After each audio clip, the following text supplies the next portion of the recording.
Well, I'm building a blackjack game out of redstone. So far we can draw a card, see what card was drawn, get a binary representation of that card's point value, and pump that value into a binary adder so that we can add it to the score. Currently though, we don't have a way of storing the score, which means that today we're going to build that so that we can actually add new cards on top of it. And if you want to see what we've built so far, check out the last episode of Redstone the World. And this little contraption is how we're going to manage that. So now we have the same lines coming out here, but we've replaced the redstone lamps with this piston array that's going to complete the circuit whenever this line is triggered.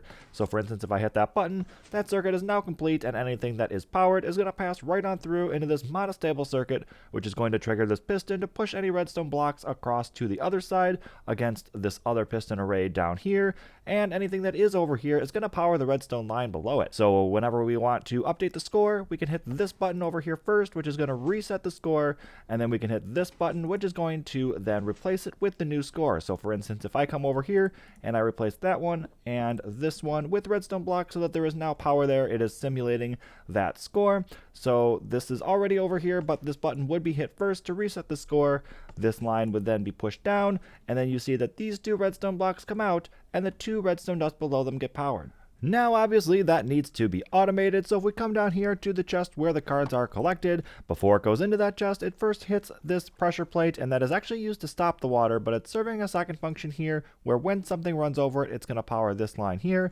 That line is then sent down over here and comes on up here. It splits off and first goes into this monostable circuit so that all of these pistons first push back so that the redstone blocks can reset, and then after this delay it's going to trigger these pistons to push down and update to the new score. And so for a demo here, if we say that previously these three slots were all powered, then we draw a new card,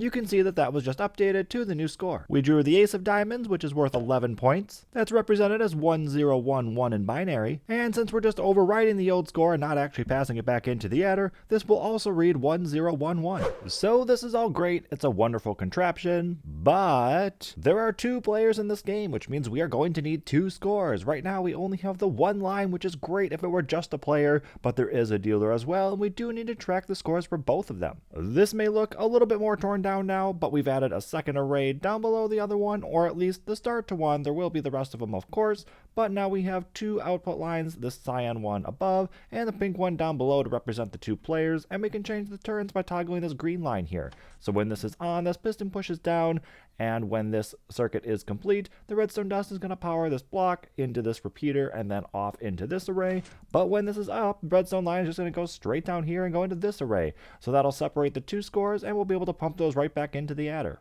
Before we jump into piping in the storage lines though, I did want to show the completed modules. So now we have all 5 going across the top as well as all 5 going across the bottom, and we have the reset lines in place as well. So right now this is powered off and this piston is up, which means that all the storage is going to go on the bottom as well as the reset line is going to come down here as well. And if we go ahead and turn this on, that pushes down, all of those push down as well, which means that the storage is going to be going across the top and the reset line is going to go across the top as well. And there we have it. So now we've brought these lines out a little bit further so that we can start to send them off toward the binary adder over there. We brought those lines out and then bridged over perpendicular into the tracks that are headed out in that direction. And as they come on over here, only one of these is actually going to be passing a signal into those at any one given time. So we're either adding the score from the player or we're adding the score from the dealer. And this is pretty straightforward how this works. We have these pistons set up here with a line of slime blocks and a solid block at the bottom. When it's in its default state like this, slime blocks do allow a signal to pass through. So this repeater is going to power that and then power the dust, and that's going to head on over that direction.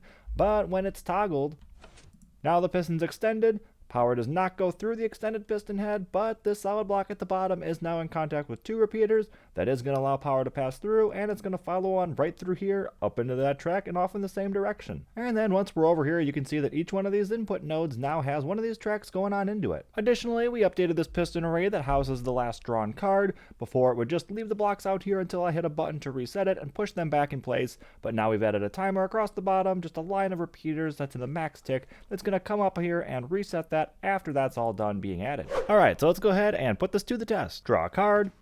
It's the Queen of Spades, which is worth 10 points. Our binary number is 01010, which is 10. Draw another card.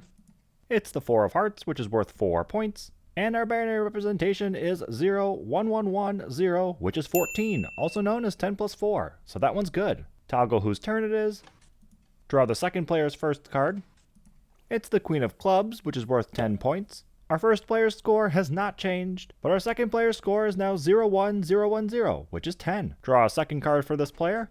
It's the Ace of Clubs, which is worth 11 points. The first player's score still has not changed, and our second player's score is 1-0-1-0-1, which is 21. Blackjack.